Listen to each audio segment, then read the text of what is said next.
Right, hello everybody. Thanks for clicking on the video. You're here because you want to know whether you can still use Strava for free. Well, the answer is yes, you can still use Strava for free. However, there will be some reduced features depending on how you've been using it. So I'm a pretty minimal user of Strava, and I literally just use it to record my rides. Occasionally, I like to see how I've stacked up on a local segment against some friends, and I do find it interesting if I'm at a trail center or something to see how I'm doing in terms of, you know, the rest of the world.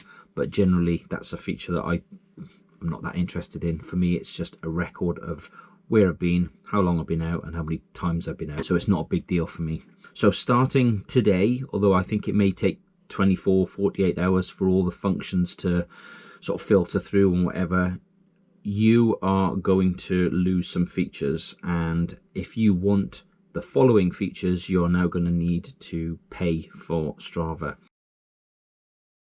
First of all, training. I've never used it for training. I've never used it to do all the comparing your efforts against previous rides and stuff. It's not something that really interests me. Maybe it should, but I guess if you're already using it for training and using all those additional features, you're already paying for it anyway, and that's probably a moot point. Mapping. I've never used Strava to plan a route. I tend to just go out and I record a route on Strava. If I plan a route, I use something else. So the fact that route planning now goes behind a paywall doesn't really bother me.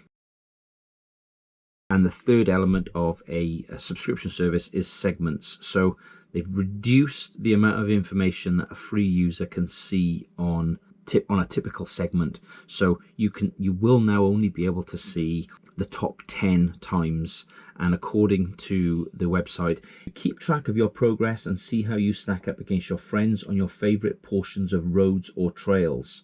So it implies to me that all leaderboards now are going behind the paywall. Looking a little bit deeper, it looks like only the top 10 on any segment will be visible. So if you're like me, it means you're probably not going to appear on a great deal of leaderboards. It's not super important to me. The interesting bit is that it does also say that you automatically match runs and rides on the same route so you can see how your performance changes over time. Now, I haven't seen any changes at the moment, so my interpretation of that is it might not tell me if I go out for a ride today, it might not tell me that if I've got my third or my fourth or my best time on that particular segment. I might be wrong, but that's effectively what that statement says to me, because it says automatically match runs and rides on the same route so you can see how your performance has changed.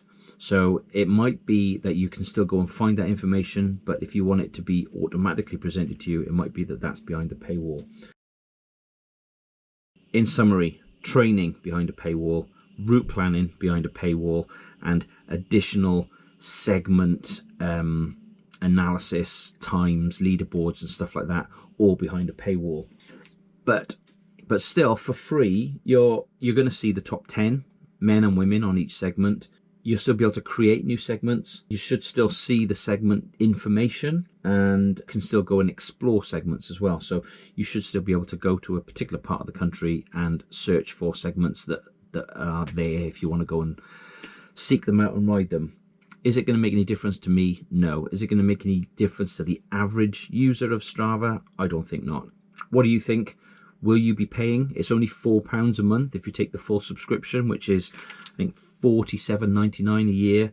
It's not a huge amount of money. 100% support the fact that Strava need to charge for this. There's 50 million users of this software around the world. I don't know how many of them are subscribers, but 50 million users of an app that potentially could be used for free. Wow, that's a lot of IT and infrastructure that needs to be in place to support it. So okay, the battery ran out halfway recording that last clip, and I didn't realize until I loaded it on the computer. So quick summary: Strava are making some changes to their subscription service as of today, which is the 19th of May.